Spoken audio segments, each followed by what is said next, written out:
নিজের অজান্তেই এবার মাকে দেওয়া কথা ভঙ্গল করছে। এই মুহূর্তে ফুলসজ্জার রুমে কুসুম আয়ুষকে বলতে থাকে, আয়ুষ বাবু আপনি বরং এখানে ঘুমিয়ে পড়ুন, আমি আমার মতো করে কোথাও একটা জায়গা করে ঘুমিয়ে পড়ি, এটা কেউ জানতেও পারবে না। আর দেবী মা যে আমাদেরকে কথাটা দিয়ে গেছে, সেই কথাটা আজ পর্যন্ত আমি যখন কাউকে প্রকাশ করিনি, আর কখনো করব না। আয়ুষ বলতে থাকে, কুসুম তুমি এরকম করে কথা বলছো কেন বলো তো? হাজার হোক আমরা তো বন্ধু হয়ে থাকতে পারি, তাহলে আগামী 6 মাস বন্ধুত্বের অধিকার নিয়ে তুমি এই রুমের মধ্যেই থাকবে, আমরা এই একই রুমেই থাকবো।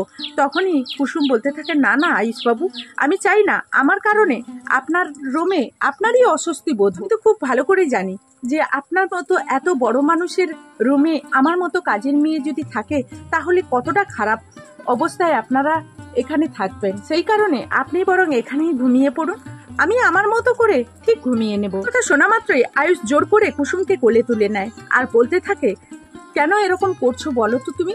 তোমার আমার সঙ্গে এই রুমে থাকার এতটা অসুবিধে কেন? তুমি কিন্তু এখন বড্ড বেশি আমার কথার অবাধ্য হতে শুরু করে দিয়েছো। একটা বেডে তুমি এক সাইডে ঘুমোবে, আমিও এক সাইডে ঘুমোবো, তাহলে তুমি এতটা কিন্তু বোধ কেন করছো? মা আমাদের জন্য যে সিদ্ধান্তটা নিয়েছে সেটা তোমার ভালোর জন্যই নিয়েছে।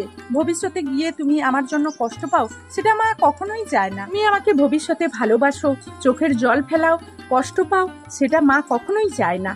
এই জন্য মা তো আমাদেরকে আগে থেকেই সতর্ক করে দিয়ে গেছে, আমাকে ভবিষ্যতে তুমি ভালোবেসে ফেলো, সেজন্য তো অ্যালার্ট করেছে বলো।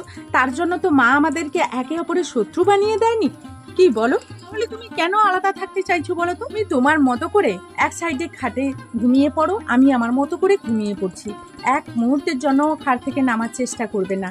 এই কথা বলে আয়ুষ যখন ঘুমিয়ে পড়ে, গভীর রাত্রে অজান্তে ঘুমের ঘরে মাকে দেওয়া কথা আয়ুষ অমান্য করে যখন কুসুমের গায়ে হাত দেয়, তখনই কুসুম বলতে থাকে যে ছোট সাহেব এটা কি করছে? ছোট সাহেব তার মাকে দেওয়া কথাগুলো কেন মনে রাখতে পারছে না?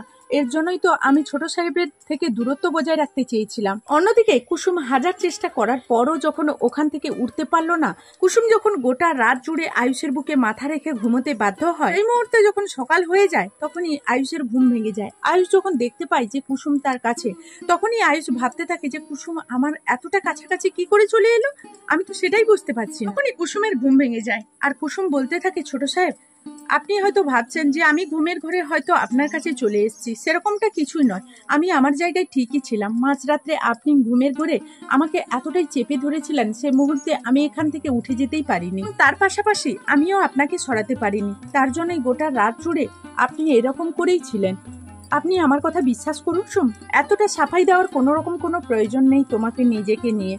আমি বুঝতে পারছি যে তুমি তোমার দিক দিয়ে ঠিক থাকলেও আমি ঠিক থাকতে পারিনি, এই কারণে হয়তো এই ভুলটা হয়ে গেছে। কুসুম এক্সট্রিমলি সরি, এটা নিয়ে একদমই মাথা ঘামানোর চেষ্টা করো না। আমি তোমাকে বলছি যে আমি আমার ভুলটা শুধরে নেওয়ার চেষ্টা করব।